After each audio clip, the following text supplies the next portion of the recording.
स्वागत है आप सभी लोगों का कॉमर्स के इस चैनल में। और आप जैसा यहाँ पर देख रहे हैं कि परिभाषाओं की मैं यहाँ पर बात कर रहा हूँ, परिभाषाएं, और वो परिभाषाएं जो कि टीजीटी कॉमर्स के एग्ज़ाम में आ चुकी हैं, जो 2002 से 2021 तक के एग्ज़ाम में आ चुकी हैं। इन परिभाषाएं एक ऐसी चीज़ होती हैं जिसके जो भी ऑप्शन दे दिए जाते हैं कि ये परिभाषा किसके अनुसार है, सारे ऑप्शन लगते हैं कि इसी के अनुसार है। बहुत बड़ा कन्फ्यूजन हो जाता है और कभी कभी ट्रिक जो है इसका, वो गलत ऑप्शन हम चुन लेते हैं और गलत गोले को काला कर देते हैं, जिससे हमारे नंबर कट जाते हैं।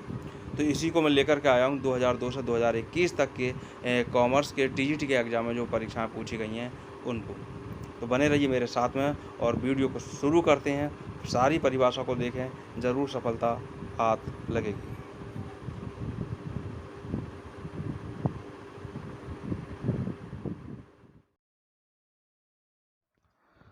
नमस्कार दोस्तों, जैसा आप यहाँ पर देख रहे हैं यूपी टीजीटी पीजीटी कॉमर्स 2002 से 2021 तक के पेपर में पूछी गई परिभाषाएं। हाँ,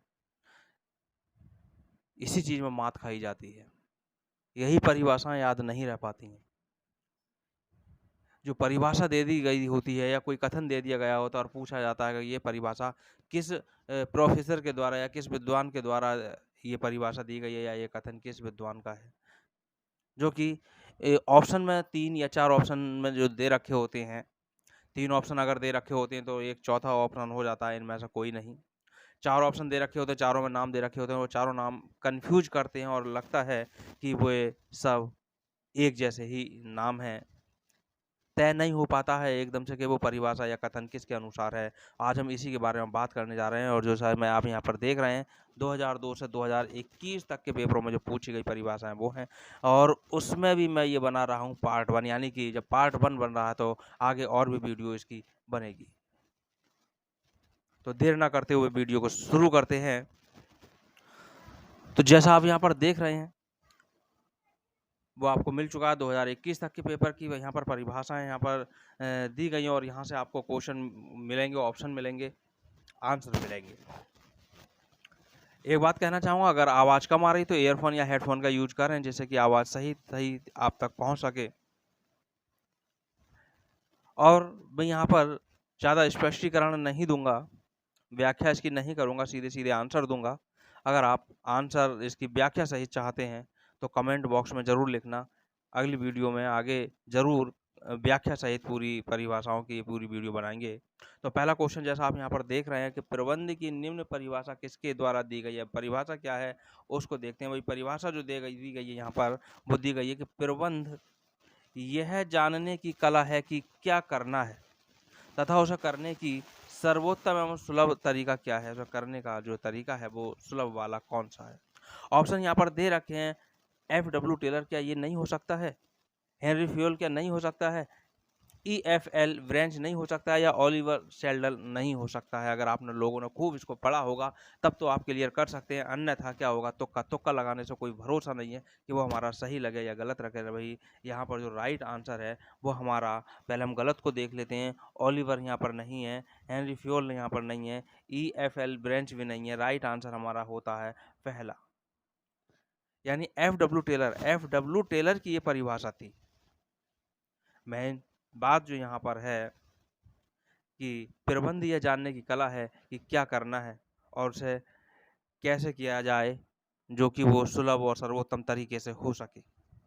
ये हमारी आज की वीडियो की पहली परिभाषा थी। दूसरी परिभाषा अगली हमारे पास जो आ रही है वो अगली परिभाषा के लिए देखते हैं। और अगली परिभाषा हमारे पास है,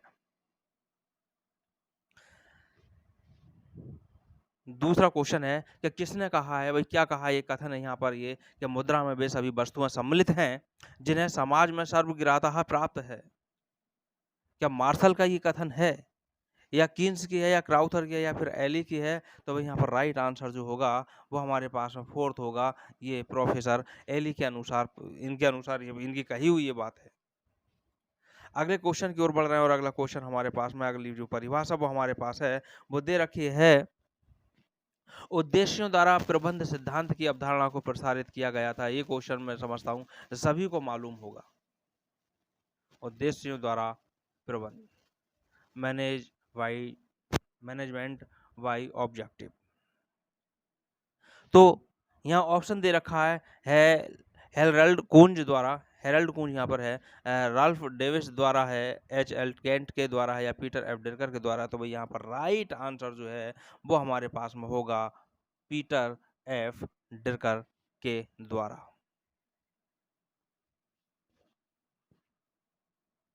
अगला क्वेश्चन हमारे पास में आता है,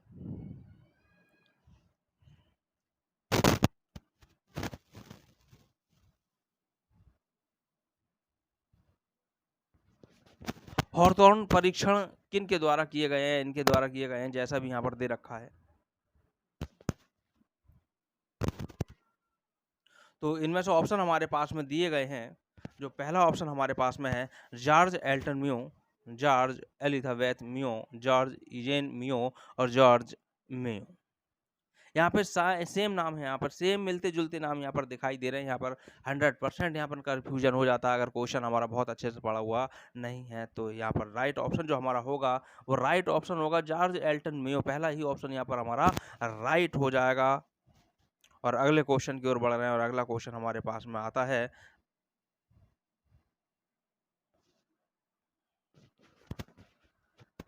प्रबंध एक ऐसा अंग है जिसे केवल कार्यों के माध्यम से परिभाषित किया जा सकता है। अब ये परिभाषा दी गई, और ये परिभाषा किसके द्वारा दी गई है?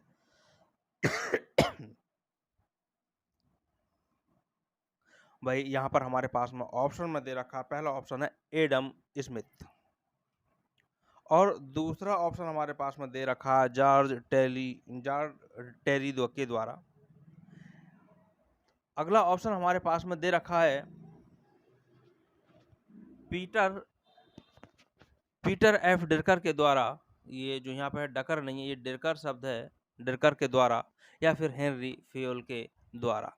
चार ऑप्शन है। अब चार ऑप्शन में से कौन सा यहाँ पर राइट आंसर है हमें ये देखना है। तो यहाँ पर राइट ऑप्शन जो होगा हमारा वो ऑप्शन है पीटर एफ डिरकर के द्वारा। तीसरा ऑप्शन हमारा यहाँ पर राइट ऑप्शन होगा। अगले क्वेश्चन की ओर बढ़ रहे हैं, और अगला क्वेश्चन हमारे पास में है, और क्वेश्चन है कि सिस्टम दृष्टिकोण इनके द्वारा प्रसारित नहीं है। प्रसारित नहीं है यहाँ पर पूछा गया है।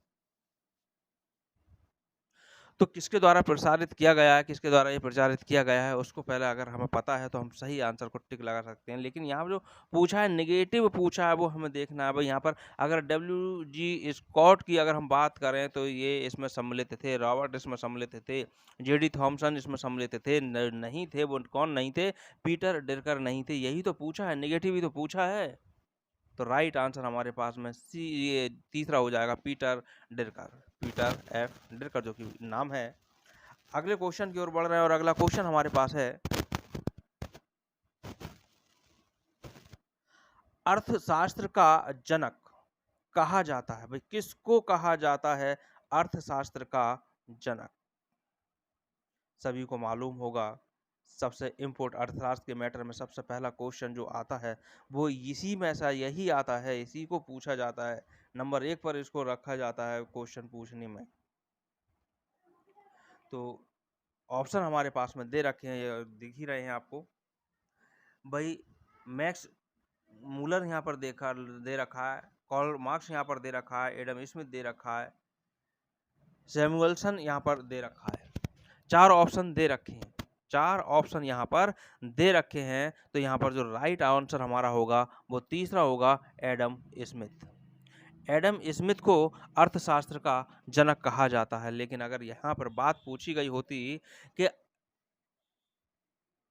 आधुनिक अर्थशास्त्र का पिता किसे कहा जाता है या जनक किसे कहा जाता है, तो आधुनिक अर्थशास्त्र का जो ऑप्शन तीसरा एडम स्मिथ है, फिर ये नहीं होता। फिर यहाँ होता फोर्थ ऑप्शन जो होता वो राइट होता।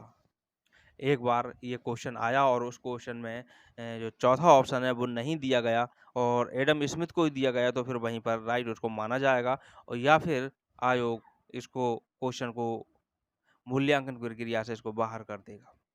और ऐसी स्थिति में सभी को बराबर सभी को, यानी उसका जो अभी अंक होता है वो सबको मिल जाता है। यहाँ पर आप देख सकते हैं कि अगला क्वेश्चन आधुनिक अर्थशास्त्र का पिता की ही यहाँ पर क्वेश्चन को यहाँ पर रखा गया है।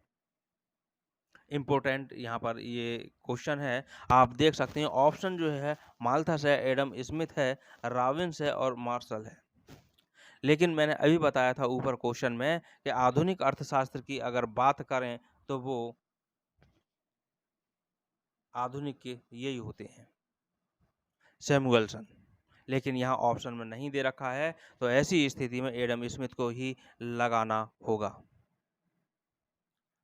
फिलहाल ये यहाँ पर एक ऑप्शन यहाँ पर गलत दे रखा है, यहाँ सैमुअलसन यहाँ पर होना चाहिए। फिलहाल अगले क्वेश्चन की ओर बढ़ रहे हैं और अगला क्वेश्चन हमारे पास में आता है और जो कि है हमारे पास में, धन एक ऐसा केंद्र बिंदु है जिसके चारों तरफ आर्थिक विज्ञान घिरा होता, यह कथन व्यक्त किया गया था। भाई किसके द्वारा व्यक्त किया गया है?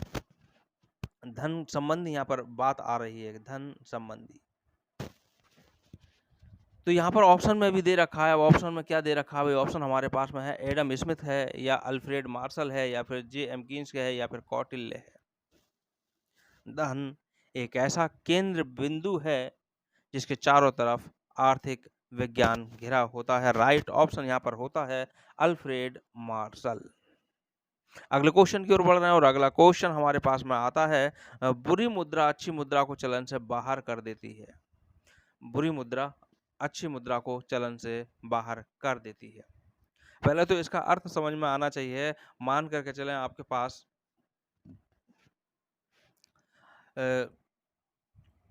1,000 रुपए हैं, उस 1,000 रुपए में आपके पास 500 रुपए हैं कागज के नोट,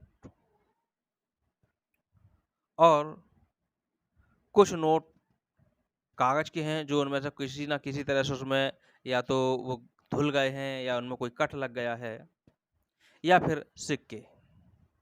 तो आप क्या करेंगे? सबसे पहले सिक्कों को ही चलाने की कोशिश करेंगे, खर्चा उसी से करना शुरू करेंगे। उसके बाद जो कटे फटे हैं ऐसे, और जब बहुत बड़ी मात्रा में इस तरह की बातें होती हैं तो अच्छे जो नोट होते हैं, अच्छी जो प्रिंट मुद्रा जो होती है उसको लोग स्टॉक करके रख लेते हैं, और जो खर्च करते हैं वो बुरी मुद्रा को खर्च करते हैं। फिलहाल ऑप्शन यहाँ पर दे रखे हैं, जे एम्किंस, थॉमस ग्रेसम, सैमुअलसन और क्राउथर। भाई यहाँ पर राइट आंसर जो है थॉमस ग्रेसम है। जानते होंगे आप लोग, महारानी एलिजाबेथ के ये आर्थिक सलाहकार थे। अगले क्वेश्चन की ओर बढ़ रहे हैं और अगला क्वेश्चन हमारे पास में है,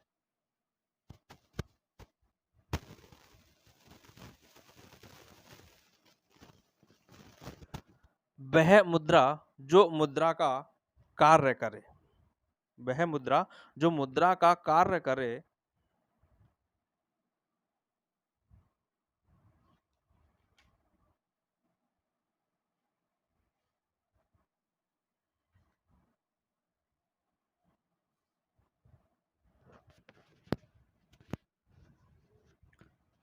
यह किसने कहा था? तो ऑप्शन में वॉकर है, रॉबर्टसन है, क्राउथर है या पॉल इंजिंग है। राइट आंसर यहाँ पर वॉकर होगा। ये वॉकर का कथन है। इन्होंने कहा था कि मुद्रा वह है जो मुद्रा का कार्य करे। अगले क्वेश्चन की ओर बढ़ रहे हैं, अगली परिभाषा की ओर बढ़ रहे हैं।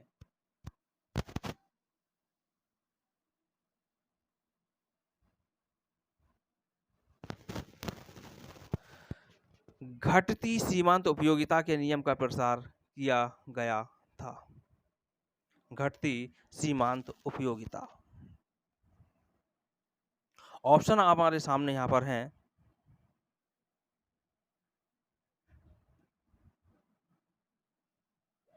एच.एस. गोसेन के द्वारा, अल्फ्रेड मार्शल के द्वारा, गोसेन और मार्शल दोनों के द्वारा, या इनमें से कोई भी नहीं। तो भाई यहाँ जो राइट आंसर हमारे पास में है वो राइट आंसर है केवल एच.एस. गोसेन के द्वारा। अगला क्वेश्चन हमारे पास है और वो क्वेश्चन है कि जनसंख्या सिद्धांत का प्रतिपादन किया था। जनसंख्या की जब भी बात अगर आ जाती है तो राइट आंसर हमारे पास में माल्थस हो जाता है। अगले क्वेश्चन की ओर बढ़ रहे हैं और अगला क्वेश्चन हमारे पास है, आधुनिक अर्थशास्त्र का पिता किसे कहा जाता है? क्वेश्चन रिपीट है। अब क्वेश्चन रिपीट ये इस तरह से है कि क्वेश्चन 2 बार के एग्जाम में पूछा गया होगा, इसलिए ये डबल है। आधुनिक अर्थशास्त्र की यहाँ पर बात है और आधुनिक अर्थशास्त्र के बारे में मैंने बताया था कि सैमुअल्सन जो हैं वो आधुनिक अर्थशास्त्र के जनक हैं, पिता हैं, लेकिन वो यहाँ ऑप्शन में नहीं दे रखा है। जब वहाँ नहीं दे रखा है वो नाम, तो यहाँ पर एडम स्मिथ को ही हमें राइट करना होगा।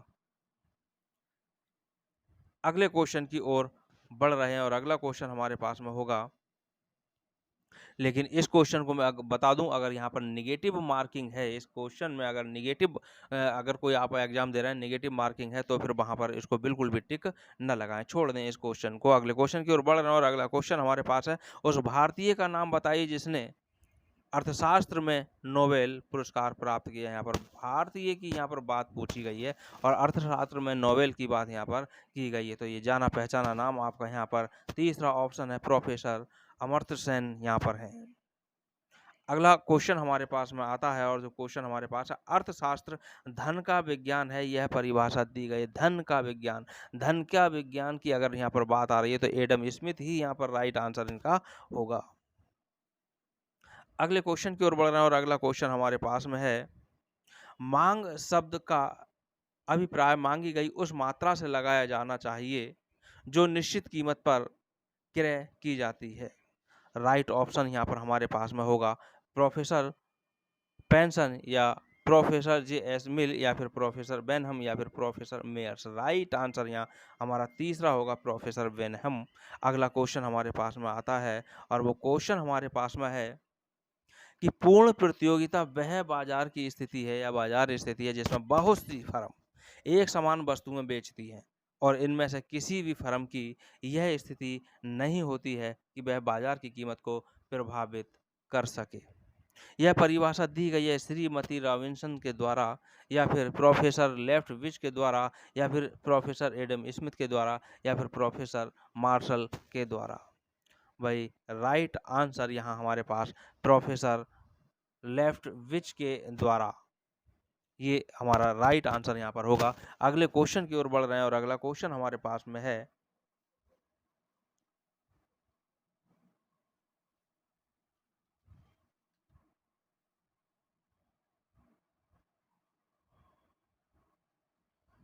अरे स्क्रॉल नहीं हो रहा, क्या हुआ, मोबाइल हैंग होने लगा।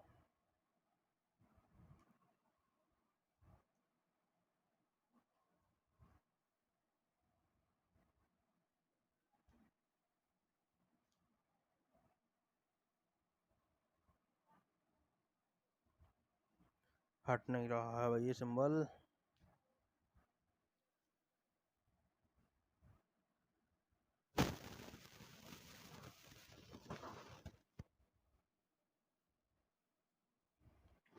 हटा। तो अगला क्वेश्चन हमारे पास में है और वो क्वेश्चन हमारे पास में है, पुष्पपालन पुष्पपालन व्यापारिक तथा अन्य व्यवहारों का मौद्रिक रूप में लेखा करने की एक कला है। पुष्पपालन की यहाँ बात चल रही है, ये बात किसने कही है? स्पाइसर तथा पैगलर के द्वारा कही गई है या जे.आर. बार्टलीबाई के द्वारा की गई है या कॉर्टर के द्वारा की गई है या फिर जॉन मैकनी के द्वारा, जॉन मैक्सी यहाँ पर नाम है, उसके द्वारा दी गई है। तो राइट ऑप्शन जो हमारे पास में है वो पहला ऑप्शन है और पहला ऑप्शन क्या है? स्पाइसर तथा पैगलर के द्वारा। अगले क्वेश्चन की ओर बढ़ रहे हैं और अगला क्वेश्चन हमारे पास में आ रहा है और वो क्वेश्चन हमारे पास है, दोहरा लेखा प्रणाली पुस्तपालन की वह प्रणाली है जिसमें वैयक्तिक तथा अवैयक्तिक खातों द्वारा लेखा किया जाता है। यह परिभाषा दी गई है, भाई किसके द्वारा दी गई है? क्या विलियम पिकल्स के द्वारा दी गई है या एम.जे. कीलर के द्वारा या फिर आर.एन. कॉर्टर के द्वारा या उपरोक्त में से कोई भी नहीं? कभी कभी ऐसा भी ऑप्शन आ जाता है, क्वेश्चन आ जाता है कि उसमें जो है वो ये वाला राइट हो जाता है। फिलहाल यहाँ पर ये वाला राइट नहीं है। राइट आंसर हमारा जो है वो तीसरा ऑप्शन है और वो है आर.एन. कॉर्टर के द्वारा। कभी कभी केवल कॉर्टर भी शब्द यहाँ पर दे दिया जाएगा। अगला क्वेश्चन हमारे पास है, दोहरा लेखा प्रणाली के सिद्धांतों को प्रथम बार प्रकाशित करने वाला व्यक्ति कौन था? भाई ये तो इसको तो कोई भूलने की बात ही नहीं हो सकती। ल्यूकास पेसियोली हैं दोहरा लेखा प्रणाली के डबल एंट्री सिस्टम के जनक। अगले क्वेश्चन की ओर बढ़ रहे हैं और अगला क्वेश्चन हमारे पास में आता है और वो क्वेश्चन है कि लाभ जोखिम का पुरस्कार है, यह कथन है। अब यह कथन किसका है? हेनरी फोर्ड का है या प्रोफेसर टॉमस का है या प्रोफेसर टेरी का है या फिर प्रोफेसर डिक्सी का है? तो यहाँ पर राइट आंसर जो है हमारे पास में वो राइट आंसर हमारे पास ये 4 ऑप्शन है, दूसरा ऑप्शन हमारे पास राइट आंसर होगा, प्रोफेसर टॉमस। अगले क्वेश्चन की ओर बढ़ रहे हैं और अगला क्वेश्चन हमारे पास में, सांख्यिकी को उचित रूप से माध्यमों का विज्ञान कहा जाता है, यह कथन किसका है? क्या बाउले का है, बॉडिंगटन का है, या फिर पीएच कार्मेल का है, या फिर इनमें से कोई भी नहीं? तो भाई यहाँ पर राइट आंसर जो होगा वो पहला होगा, बाउले का होगा। और अगले क्वेश्चन की ओर बढ़ रहे हैं और अगला क्वेश्चन हमारे पास में है, चालू अंकेक्षण में अंकेक्षक का स्टाफ वर्ष भर लेखों की जांच में व्यस्त रहता है, यह परिभाषा दी गई है। चालू अंकेक्षण में अंकेक्षक का स्टाफ, ये प्रश्न इस तरह से भी आ सकता है कि अंकेक्षक का स्टाफ वर्ष भर लेखों की जांच में व्यस्त रहता है, ऐसे अंकेक्षण को क्या कहते हैं? तो भाई इसको कहते हैं चालू अंकेक्षण। ये बात कही किसने है? तो ये कही है भाई स्पाइसर एवं पैगलर ने। अगले क्वेश्चन की ओर बढ़ रहे हैं और अगला क्वेश्चन हमारे पास में आता है,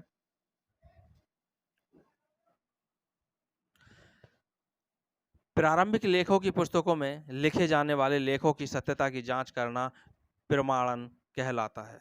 प्रारंभिक लेखों की यहाँ पर बात आ रही है, क्वेश्चन ये भी इस तरह से आ सकता है कि प्रारंभिक लेखों की जांच को क्या कहा जाता है? तो वही इसे प्रमाणन कहा जाता है।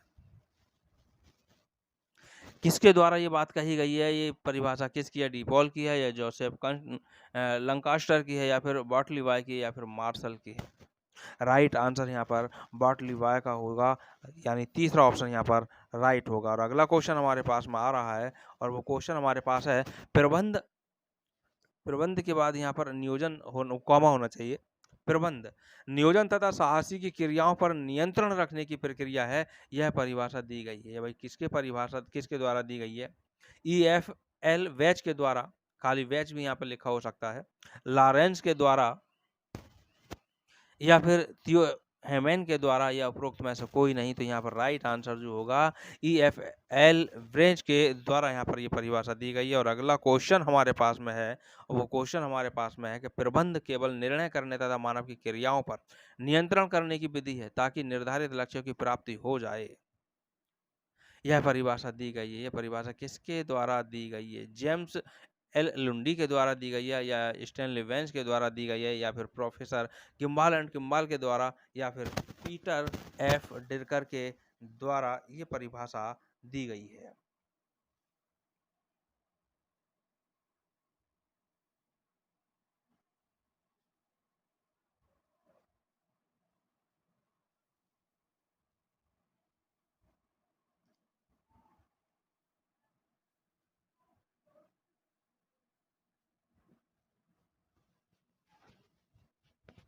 तो राइट आंसर यहाँ पर जो ऑप्शन हमारे पास में है, चारों ऑप्शन है, और चारों ऑप्शन में से कौन सा यहाँ पर राइट आंसर होगा?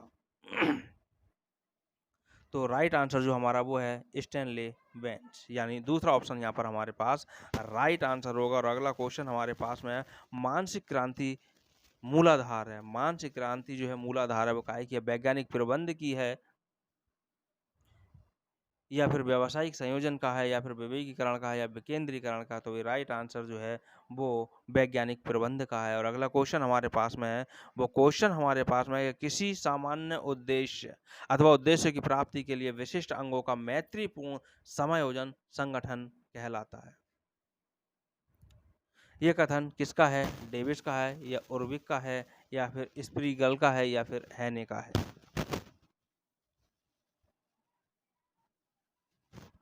राइट आंसर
तो अगला क्वेश्चन हमारे सामने ये पेश है, जिसका जो है तर्कवांड पद का संबंध है। हालांकि ये परिभाषा नहीं है, लेकिन क्वेश्चन इम्पोर्टेंट है। क्या ये आंतरिक प्रबंध का या फिर क्रेता की सावधानी का सिद्धांत से, या फिर अपवाद द्वारा प्रबंध की अवधारणा से, या फिर रचनात्मक सूचना के सिद्धांत से? राइट ऑप्शन जो यहाँ होगा वो है आंतरिक प्रबंध का। पहला ऑप्शन यहाँ पर राइट होगा। और अगला क्वेश्चन हमारे पास में है,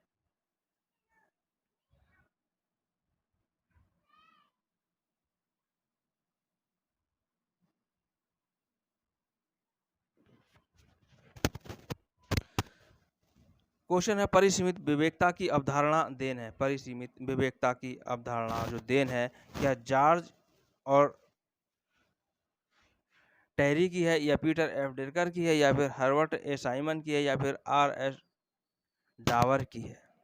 राइट आंसर जो यहाँ पर है वो साइमन की है, यानी Herbert A Simon. Right option हमारे पास तीसरा होगा। अगला क्वेश्चन हमारे पास में है, और वो क्वेश्चन है नियंत्रण के विस्तार सिद्धांत में अभूतपूर्व योगदान प्राप्त है। यहाँ पर नियंत्रण के विस्तार की यहाँ पर बात चल रही है, नियंत्रण का विस्तार का जो सिद्धांत है, इसमें योगदान जो है वो किसका है? राइट आंसर, पहले ऑप्शन को देखते हैं। ऑप्शन हमारे पास जो है वो है मार्शल है, या फिर हैमिल्टन है, या फिर ग्रेकुनास है, या फिर एलन है। राइट आंसर यहाँ पर जो होगा वो ग्रेकुनास है। ये परिभाषा, ये कथन इनकी है, यानी सॉरी परिभाषा नहीं, योगदान जो है वो इनका है नियंत्रण के विस्तार में। अगला क्वेश्चन हमारे पास है, और वो क्वेश्चन हमारे पास में है अपूर्ण प्रतियोगिता का विचार प्रस्तुत किया था। अपूर्ण प्रतियोगिता की यहाँ पर बात चल रही है, अपूर्ण प्रतियोगिता। ऑप्शन में हमारे पास में दे रखे हैं कि केल्डर ने, या फिर चैम्बरलिन ने, या फिर सैमुअलसन ने, या फिर श्रीमती जॉन रॉबिन्सन ने। तो यहाँ राइट आंसर जो हमारे पास है श्रीमती जॉन रॉबिन्सन है। इन्होंने अपूर्ण प्रतियोगिता का विचार जो है प्रस्तुत किया था। अगला और आज की वीडियो का लास्ट क्वेश्चन की ओर चल रहे हैं, जो आज की वीडियो का लास्ट क्वेश्चन।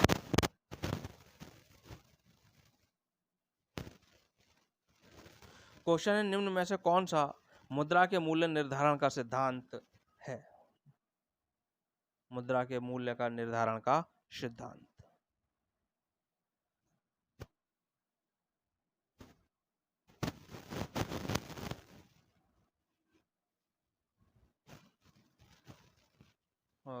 ऑप्शन हमारे पास है मुद्रा का वस्तु सिद्धांत, मुद्रा राजकीय सिद्धांत, मुद्रा का परिणाम सिद्धांत, उपरोक्त में से कोई भी नहीं। तो यहाँ राइट जो ऑप्शन है वो हमारे पास में होगा तीसरा, मुद्रा का परिमाण सिद्धांत। ये परिणाम जो लिखा परिमाण है, यानी माँ पहले आएगा। इस तरह से आज का ये क्वेश्चन हमारे पास में यहाँ पूर्ण हुआ। अगली वीडियो में फिर मिलेंगे इसी तरह के और क्वेश्चनों की और परिभाषाओं के साथ में, जो कि टीजीटी और पीजीटी कॉमर्स दोनों में बहुत ही इम्पोर्टेंट क्वेश्चन है। इसमें से काफ़ी सारे कुछ परिभाषाएं जो हैं वो टीजीटी पीजीटी अर्थशास्त्र में भी देखने को मिलती है। तो टीजीटी पीजीटी कॉमर्स और अर्थशास्त्र दोनों के लिए इम्पोर्टेंट परिभाषा हैं। फिर मिलेंगे, शीघ्र मिलेंगे अगली वीडियो में।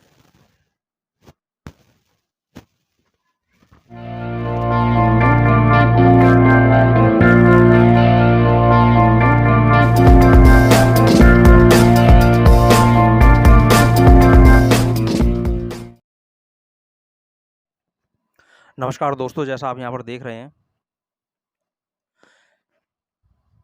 इम्पोर्टेंट डेफिनेशंस, यानी 2002 से 2021 तक टीजीटी में पूछी गई परिभाषाओं के बारे में हम यहाँ पर बात करने जा रहे हैं।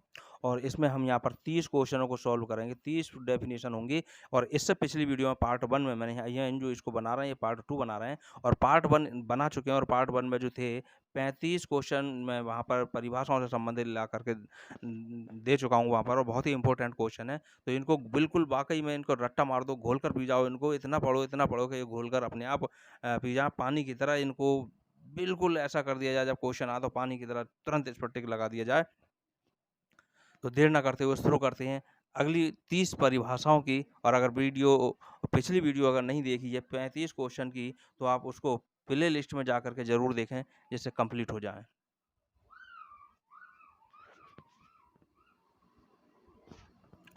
तो देर ना करते हुए शुरू करते हैं। और आज का जो क्वेश्चन है 35 नंबर के क्वेश्चन तक पिछली वीडियो में थे, और इससे आगे मैं शुरू कर रहा हूँ 36 नंबर का ये क्वेश्चन है।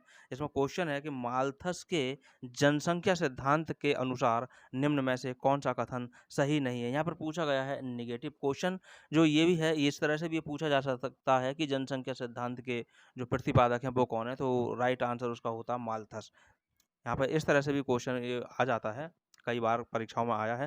फिलहाल यहाँ पर ये पूछा गया है कौन सा कथन, या कथन दे रखे हैं 4 कथन, इनमें से कौन सा कथन जो है वो गलत है। अगर हम पहले कथन की बात करें तो पहला कथन हमारे पास है जनसंख्या जीवन निर्वाह के साधनों से अधिक तीव्र गति से बढ़ने की प्रवृत्ति दिखाती है। दूसरा ऑप्शन है, और दूसरा ऑप्शन में जीवन स्तर तथा जनसंख्या में सीधा संबंध होता है। तीसरा ऑप्शन है बढ़ती हुई जनसंख्या को केवल नैसर्गिक अवरोधों द्वारा ही रोका जा सकता है। और चौथा ऑप्शन है नैसर्गिक प्रतिबंध वे प्रतिबंध हैं जो जनसंख्या वृद्धि को रोकने के लिए प्रकृति द्वारा लगाए जाते हैं। अब यहाँ पर अगर सही की हम बात करें तो पहला ऑप्शन हमारा राइट है, दूसरा ऑप्शन हमारा राइट है, और चौथा ऑप्शन हमारे पास में राइट है। यहाँ पूछा क्या है, नहीं, यानी निगेटिव पूछा गया है, और वो निगेटिव क्वेश्चन जो है वो तीसरा है। तीसरा है कि जो कहता है कि बढ़ती हुई जनसंख्या को केवल नैसर्गिक अवरोध द्वारा ही रोका जा सकता है। नैसर्गिक अवरोध क्या होते हैं भाई, इसका अर्थ इसने खुद दे दिया है। चौथे पॉइंट में इसने खुद इसका अर्थ दे रखा है, और वो अर्थ यहाँ पर दे रखा है कि नैसर्गिक प्रतिबंध वे प्रतिबंध हैं जो जनसंख्या वृद्धि को रोकने के लिए प्रकृति द्वारा लगाए जाते हैं, और प्रकृति द्वारा ऐसा कुछ नहीं लगाया जा सकता है। तो यहाँ जो राइट आंसर है वो हमारे पास में तीसरा ऑप्शन राइट है। यानी बढ़ते हैं अगले क्वेश्चन की ओर। ये क्वेश्चन समझ में आ गया होगा, अगले क्वेश्चन की ओर बढ़ रहा हूँ, और अगला क्वेश्चन हमारे पास में है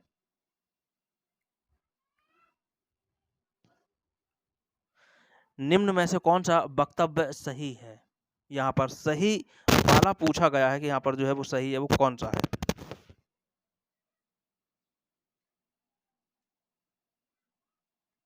तो यहाँ हमारे पास में जो राइट आंसर होगा, पहले तो क्वेश्चन को देखेंगे, आखिर वक्तव्य जो यहाँ पर कथन दे रखे हैं वो कथन कौन कौन से हैं, उन कथनों को हमें देखना है। पहला कथन है हेनरी फ्योल अमेरिका के निवासी थे।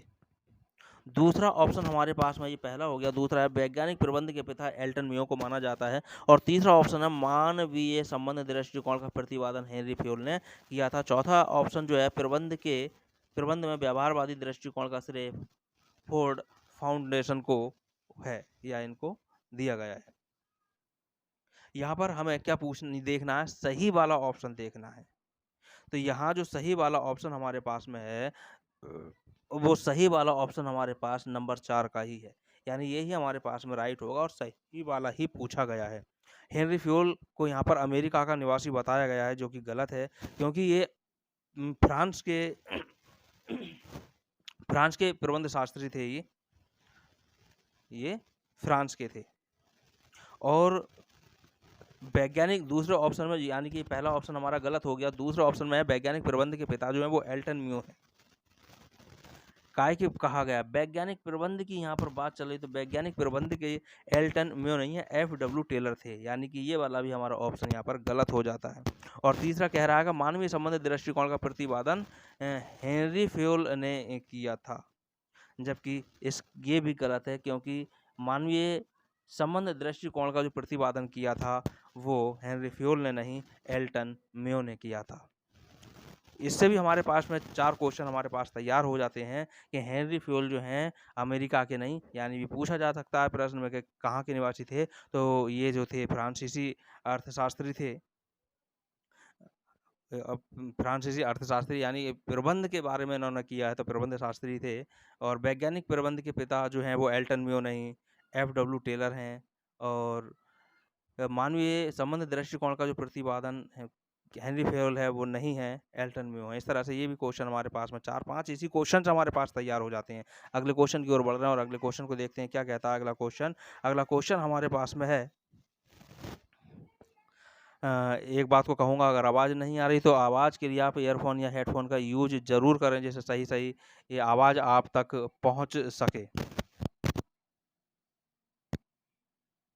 अगला क्वेश्चन आपके सामने है और वो क्वेश्चन कह रहा है,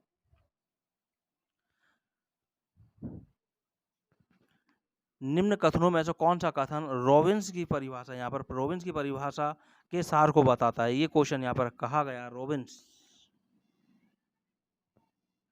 रॉबिन्स की परिभाषा के सार।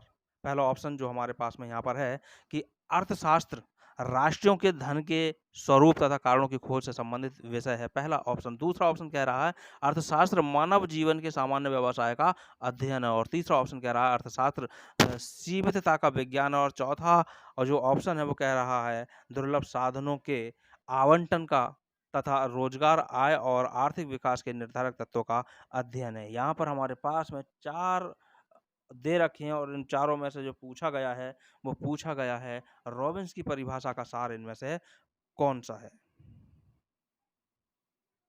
तो यहाँ पर हमारे पास जो राइट आंसर है वो राइट आंसर है हमारे पास में फोर्थ।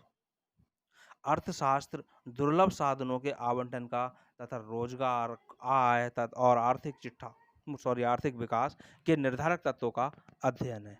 ये रॉबिन्स की परिभाषा का सार है, इसकी पूरी परिभाषा के सार को बताता है। अगले क्वेश्चन की ओर को बढ़ रहे हैं और अगला क्वेश्चन हमारे पास में आता है और वो क्वेश्चन बोल रहा है,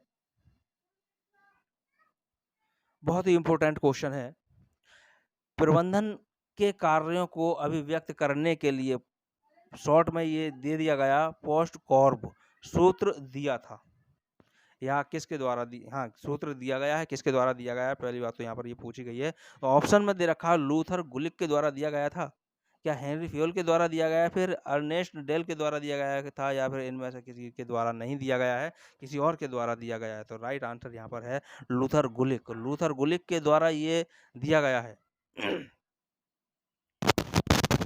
जिसमें ये एक शॉर्ट दे दिया गया है और शॉर्ट में क्या है, अलग-अलग इसकी फुल फॉर्म अगर इसकी देखें तो वो सारे और जो लेटर इसमें दे रखे हैं उन सभी लेटरों की अलग-अलग पूरा है। जैसे कि पहला हमारे पास में अक्षर आ रहा है पी, पी लेटर है यहाँ पर पहला, तो पी से जो आएगा वो क्या आएगा, पी से भाई नियोजन हो जाता है। ओ है, ओ से ऑर्गेनाइजेशन हो जाता है, एस से स्टाफिंग होगा, डी से डायरेक्टिंग होगा, सी से और खाली सी से नहीं, ये जो सी शब्द है सी और ओ दोनों को मिलाकर के है कोऑर्डिनेशन। अब रहा यहाँ पर आर, तो आर से हमारे पास रिपोर्टिंग होता है और बी से होता है बजटिंग। इसको वीडियो को पुश करके अपने पास में आप चाहें तो नोट भी कर सकते हैं, बहुत ही इंपॉर्टेंट आ जाता है क्योंकि इसकी फुल फॉर्म भी कभी कभी पूछ लेता है। राइट आंसर हमारे पास लूथर गुलिक है। लूथर गुलिक के द्वारा ये शॉर्ट फॉर्म यहाँ पर व्यक्त की गई थी प्रबंधन के कार्यों को अभिव्यक्त करने के लिए। अगले क्वेश्चन की ओर बढ़ेंगे।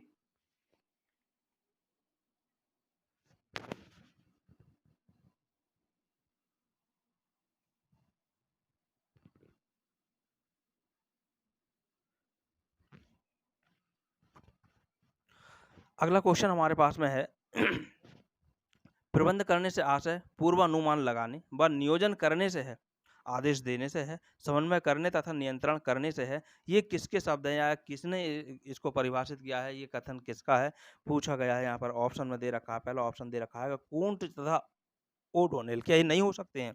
हेनरी फ्योल क्या नहीं हो सकते हैं, या एफ.डब्ल्यू. टेलर नहीं हो सकते हैं, या फिर पीटर एफ. ड्रकर नहीं हो सकते हैं? कौन हो सकता है, कौन नहीं हो सकता है? यहाँ तो पूछा गया सीधे-सीधे कि ये शब्द किसके हैं या फिर ये कथन किसका है। इस तरह से भी यहाँ पर हो सकता है। राइट आंसर यहाँ पर है हेनरी फ्योल। राइट ऑप्शन यहाँ पर हेनरी फ्योल है। ये हेनरी फ्योल की ने परिभाषित किया है। अगले क्वेश्चन की ओर बढ़ रहे हैं और अगला क्वेश्चन सारे क्वेश्चन बहुत ही इंपॉर्टेंट वाले क्वेश्चन हैं जो कि परीक्षाओं में आए हुए हैं। अर्थशास्त्र धन का विज्ञान है, यह कथन किसका है? भाई क्वेश्चन अगर कोई भी रिपीट होता है, क्योंकि क्वेश्चन रिपीट हो रहा है, तो रिपीट होने का मतलब नहीं है कि एक ही वर्ष में ये आए हैं। अलग-अलग वर्ष के पेपरों में क्वेश्चन आए हुए हैं, तो क्वेश्चन रिपीट भी होते हैं। पहला, अब ये क्वेश्चन हमारे पास अर्थशास्त्र धन का विज्ञान है, यह कथन है। अब ये कथन किसका है? क्या एडम स्मिथ का है क्या? क्या ऐसा मार्शल ने कहा था, या फिर रॉबिन्स ने ऐसा कहा था, या फिर पीगू ने ऐसा कहा था?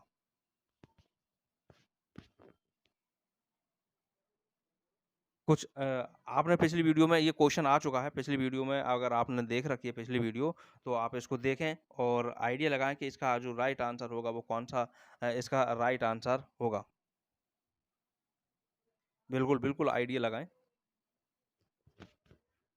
भाई मैंने पिछली वीडियो में भी बताया था, जहां भी धन शब्द का अगर प्रयोग हो रहा है और एडम स्मिथ दे रखा, तो यही हमारा राइट ऑप्शन होगा।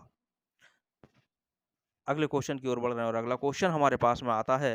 क्वेश्चन सारे इंपॉर्टेंट वाले क्वेश्चन है, वो क्वेश्चन है जो टीजीटी और पीजीटी, केवीएस, एनवीएस, ये सभी परीक्षाओं में कॉमर्स की आने वाली परिभाषाएं हैं, आती ही हैं। अगला क्वेश्चन हमारे पास में है, सांख्यिकी गणना का विज्ञान है। देखें, सांख्यिकी के बारे में बात चल रही है। सांख्यिकी को कहा गया कि ये गणना का विज्ञान है। बात सही है, गणना का विज्ञान है, लेकिन ये कथन है किसका?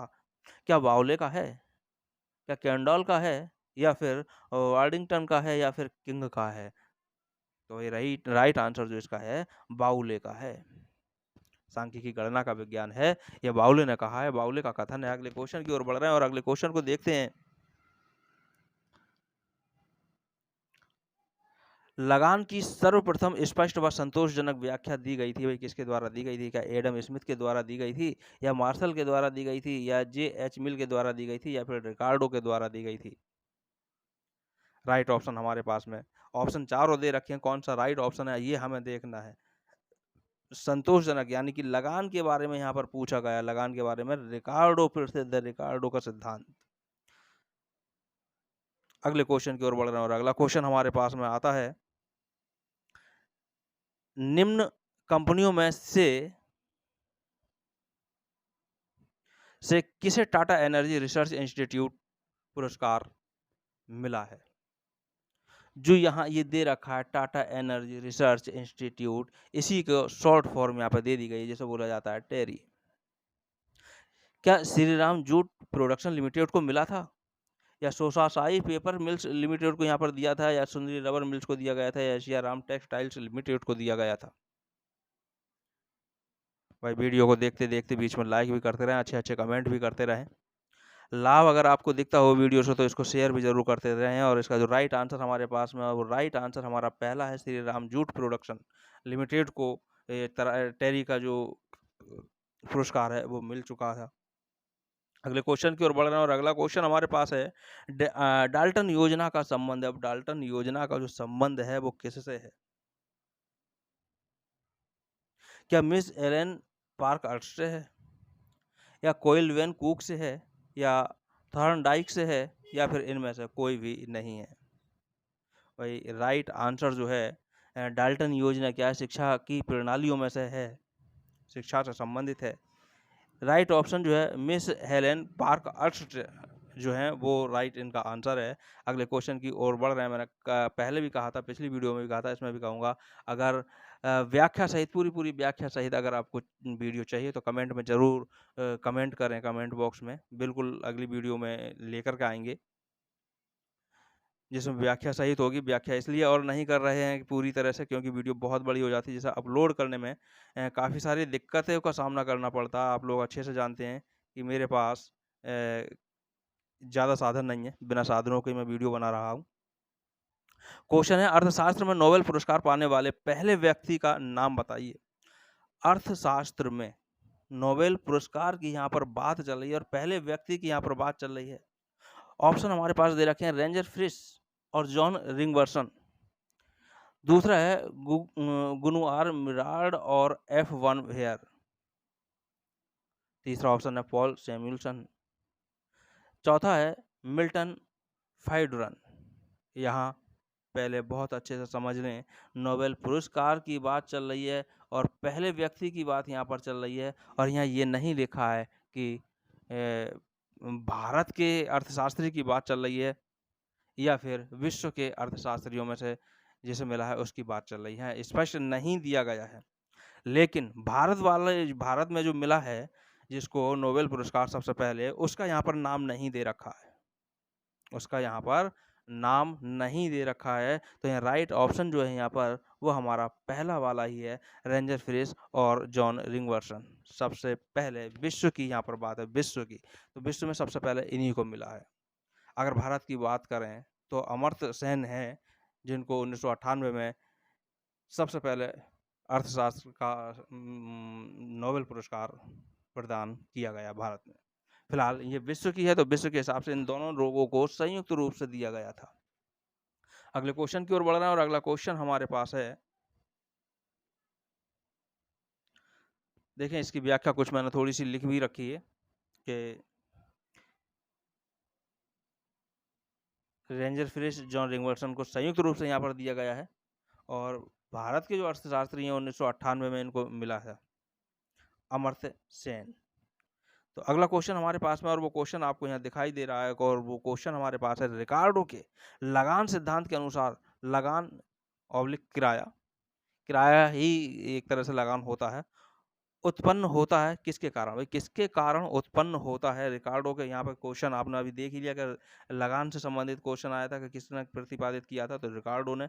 ये क्वेश्चन अगर देख सकते हैं, लगान सिद्धांत जो रिकार्डो का ही है। अब ये भूमि की उर्वरता पर लगता है या भूमि की कमी पर लगता है, भूमि की विभेदी उर्वरता पर या भूमि की पूर्ति स्थिरता पर लगाया जाता है। तो भाई राइट आंसर जो यहाँ पर होगा वो तीसरा ऑप्शन होगा, भूमि की विभेदी उर्वरता। जिस तरह से खानों पर रॉयल्टी लगती है उसी तरह से है। अगला क्वेश्चन हमारे पास में आता है और क्वेश्चन है, किसने अगुआ बैंक योजना का सुझाव दिया था? ये जो शब्द है यहाँ पर, ये योजना शब्द है, योजना का सुझाव दिया था, अगुआ बैंक योजना। तो इसका जो ऑप्शन जो दे रखा है, नरीमन समिति, एविड समिति या नरसिंघम समिति या फिर नारायण समिति, इनमें से किसने दिया था? तो भाई राइट आंसर जो होगा वो नरीमन समिति ने इसको दिया था। इसका 2 बार प्रसारण हुआ था। अगली बार अगले क्वेश्चन को देखते हैं और क्वेश्चन हमारे पास में है, किस वर्ष अमर्त्य सेन ने अर्थशास्त्र के लिए नोबेल पुरस्कार प्राप्त किया था? क्वेश्चन अभी ऊपर भी आया था लेकिन उसमें वर्ष नहीं पूछा था, यहाँ वर्ष पूछा गया था, जबकि मैंने ऊपर वर्ष बताया था आपको, 1998 बताया था। ज़्यादा यहाँ पर भाग दौड़ करने की जरूरत नहीं है, 1998 राइट आंसर है। अगले क्वेश्चन की ओर बढ़ेंगे और अगला क्वेश्चन हमारे पास में है, दास कैपिटल जिसने साम्यवाद को जन्म दिया है के रचयिता कौन थे? ऑप्शन है Lenin, J S. Mill, Karl Marx, David Ricardo. Right answer हमारे यहाँ पर पास जो होगा वो राइट होगा आंसर दूसरा, कार्ल मार्क्स। बढ़ते हैं अगले क्वेश्चन की ओर।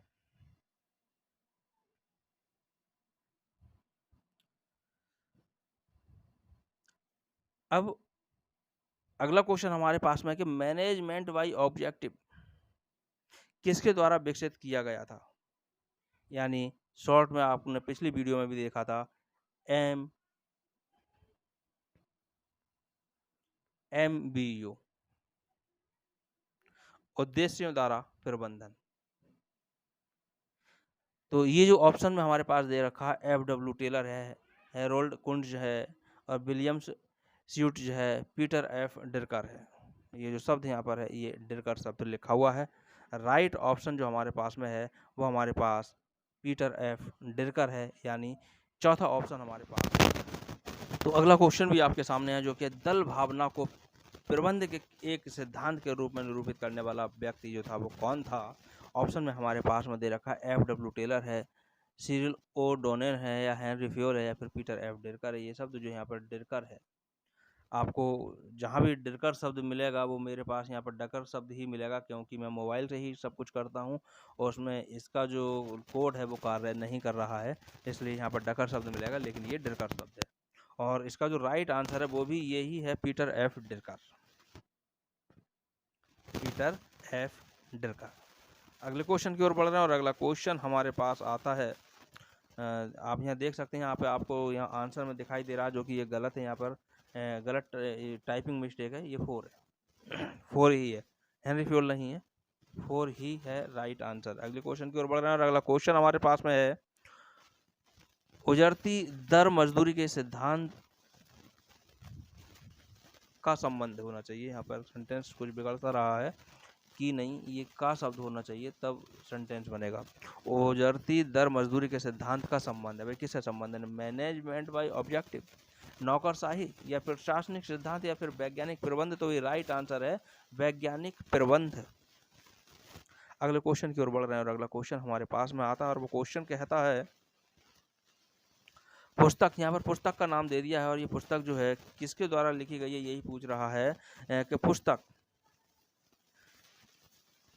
एसेंशियल ऑफ मैनेजमेंट किसकी रचना है? तो भाई किसकी रचना है, ऑप्शन में दे रखा है हेराल्ड कुंज एवं ओडोनेल। दूसरा ऑप्शन में यहाँ दे रखा है LA Allen, RC Davis, Henry Fayol. यहाँ जो राइट आंसर है वो राइट आंसर हमारे पास में है हेराल्ड कुंज एवं ओडोनेल, ये दोनों की पुस्तक है। अगले क्वेश्चन की ओर बढ़ रहे हैं और अगला क्वेश्चन हमारे पास में आता है,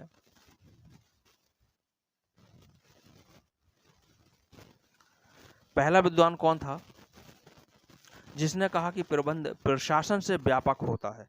क्या ये ओलिवियर ने कहा था, या फिर WR स्प्रिगेल ने कहा था, या हेराल्ड कुंज ने कहा था, या फिर EFL व्रेच ने कहा था? राइट आंसर यहाँ पर हमारे पास में है ये ब्रेच ने कहा था, यानी ऑप्शन ये जो पूरा नाम EFL ब्रेच है। अगले क्वेश्चन की ओर बढ़ रहे हैं और अगला क्वेश्चन हमारे पास है, भारत की हरित क्रांति में किसने एक उत्प्रेरक की भूमिका निभाई थी? हरित क्रांति की यहाँ पर बात चल रही है, हरित क्रांति में ऑप्शन में दे रखा है MM Swaminathan, B Kurien, BB Rao या वेंकटेश्वर राव। तो भाई यहाँ पर राइट आंसर जो हमारे पास में है वो पहला ऑप्शन है MM स्वामीनाथन, बहुत बड़ी भूमिका इनकी निभाई थी इन्होंने। अगला क्वेश्चन हमारे पास में है, व्यावसायिक संस्था चलती रहेगी, यह क्या है? एक लेखाकर्मी सिद्धांत है क्या, या एक लेखाकर्मी अवधारणा है, या फिर एक लेखाकर्मी परंपरा है, या फिर एक ये कल्पना है लेखाकर्मी? तो भाई राइट आंसर यहाँ पर ये एक अवधारणा है, एक लेखाकर्मी अवधारणा। अगले क्वेश्चन की ओर बढ़ रहे हैं और अगला क्वेश्चन हमारे पास है, उद्देश्य अनुसार प्रबंध के प्रतिपादक थे। उद्देश्य अनुसार, क्वेश्चन रिपीट है और भी आ चुका है कई बार एग्जाम में, तो इस तरह से ये रिपीट हो रहा है। उद्देश्य अनुसार यानी उद्देश्य अनुसार इकट्ठा करके लिख दिया गया है, उद्देश्य अनुसार अलग भी हो सकता है। मैनेजमेंट वाई ऑब्जेक्टिव, ऑप्शन है FW Taylor, Peter F Drucker, Henry Fayol या फिर थियो हेमन। क्वेश्चन रिपीट है, लगाएं आप इस पर थोड़ा सा दिमाग।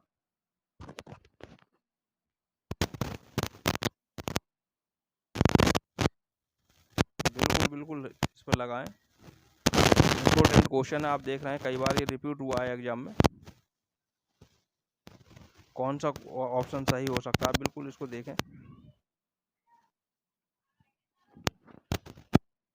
बिल्कुल, अगर आप डिरकर की तरफ जा रहे हैं, मैंने अभी पहले ही बताया कि ये शब्द जो यहाँ पर ये डिरकर है, तो बिल्कुल सही जा रहे हैं। अगर किसी और हेनरी फ्यूल की तरफ को जा रहे हैं या टेलर की तरफ को जा रहे हैं तो ये गलत हो जाएगा। पीटर F डिरकर राइट आंसर है। अगले क्वेश्चन की ओर बढ़ रहे हैं। अगला क्वेश्चन हमारे पास में, कार्यात्मक संगठन की अवधारणा के प्रतिपादक थे। कार्यात्मक संगठन की अवधारणा प्रतिपादक थे भाई, क्या पार्किंस थे, या FW टेलर थे, या CL नारवार्ड थे, या LA एलेन थे? तो ये राइट आंसर जो है इसका वो टेलर थे, FW टेलर। अगले क्वेश्चन की ओर बढ़ रहे हैं और अगला क्वेश्चन हमारे पास है, प्रसिद्ध पुस्तक प्रबंध का दर्शन शास्त्र किसके द्वारा लिखी गई है? Henry Fayol, Oliver Sheldon, FW Taylor या फिर उर्विक? किसके द्वारा ये लिखी गई है, ये हमें यहाँ पर देखना है। ऑप्शन चारों हमारे सामने है। मैंने पहले भी कहा था कि ऑप्शन जो होते हैं वो बिल्कुल ऐसे होते हैं कि कंफ्यूज होते हैं, और उनमें से 2 ऑप्शन हमें बिल्कुल ऐसे लग रहे होते हैं कि बिल्कुल सही हैं, बिल्कुल सही लगते हैं। जैसे हेनरी फ्यूल और एफ.डब्ल्यू. टेलर, इन 2 की तरफ को बहुत तगड़ा करके ध्यान जाता है कि यही शायद सही है। लेकिन इन दोनों में से कोई भी नहीं है। इन दोनों में से कोई भी नहीं है। सही जो राइट आंसर है वो हमारे पास राइट ऑप्शन दूसरा है, ओलिवर शेल्डन। ओलिवर शेल्डन ने इस पुस्तक का प्रकाशन जो कराया था 1923 में कराया था, और इसका पुनः प्रकाशन, इस पुस्तक का 2 बार प्रकाशन हुआ था, और दूसरी बार जो हुआ था 1930 में हुआ था। उर्विक भी यहाँ पर नहीं है, राइट ऑप्शन ओलिवर शेल्डन है। अगला क्वेश्चन जो हमारे पास में है वो क्वेश्चन है, शुम्पीटर के अनुसार उद्यमकर्ता आर्थिक लाभ इसलिए कमाता है क्योंकि क्या वह प्रवर्तक होता है, क्योंकि उसके सभी जोखिम बीमा योग्य होते हैं, क्योंकि अनिश्चितता कम हो गई है, क्योंकि उसके अधिकतम निर्णय स्वयं के होते हैं। वह राइट आंसर है क्योंकि वह नव प्रवर्तक होता है। अगले क्वेश्चन की ओर बढ़ रहे हैं, और अगला क्वेश्चन हमारे पास में आता है। तो अगला क्वेश्चन हमारे सामने, और अगला क्वेश्चन कह रहा है कि विक्टर ब्रूम, जो कि एक फेमस अर्थशास्त्री, अर्थशास्त्री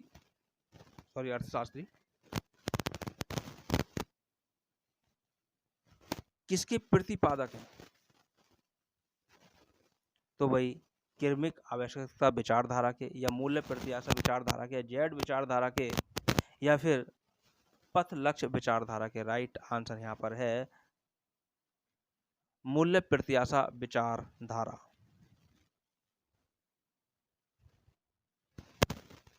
अगले क्वेश्चन की ओर बढ़ रहे हैं, और अगला क्वेश्चन हमारे पास में है,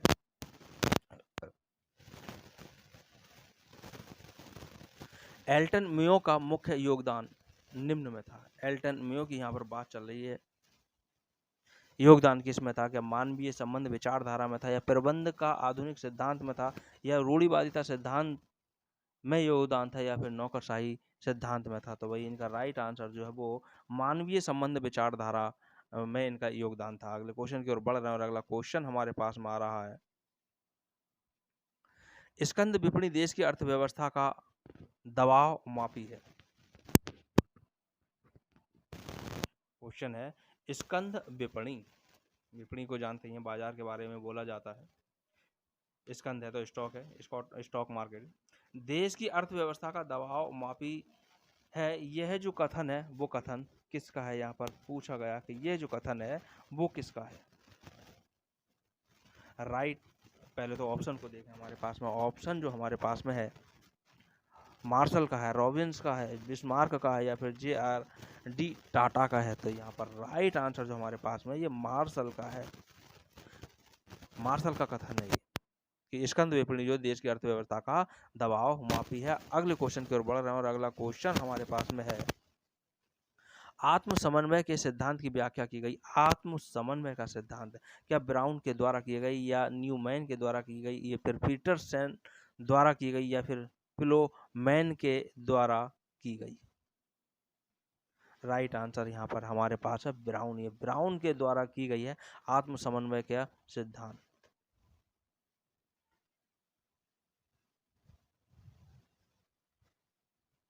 अगला क्वेश्चन है हमारे पास में, जो है फास बनाम आरवाटल के बाद में दिया गया था निर्णय, वो निम्न सिद्धांत का प्रतिपादन करता है। वो किसका प्रतिपादन है भाई? सृजनात्मक सूचना सिद्धांत का, या बहुमत का शासन, या आंतरिक प्रबंध का सिद्धांत, या फिर शक्ति से परे का सिद्धांत? यहाँ पर राइट आंसर जो है वो है बहुमत का सिद्धांत। ये बहुमत का सिद्धांत है। ये फास और यूनाइटेड किंगडम का जो बनाम है, यानी इनमें मुकदमेबाजी थी, यानी मुकदमेबाजी के लिए बनाम शब्द का प्रयोग किया जाता है, या विचारधाराओं की तुलना के लिए विचारधारा बनाम शब्द का प्रयोग किया जाता है। फिलहाल यहाँ पर राइट आंसर बहुमत का शासन। फिलहाल यहाँ पर आज ही 31 क्वेश्चन हो गए, जबकि मैंने 30 क्वेश्चन को कहा था। अगले क्वेश्चनों को अगली वीडियो में लेकर के आएंगे। फिलहाल आज का जो लक्ष्य था वो हमारे पास यहाँ तक का था, जो कि कंप्लीट हो चुका है। फिर मिलेंगे अगली वीडियो में।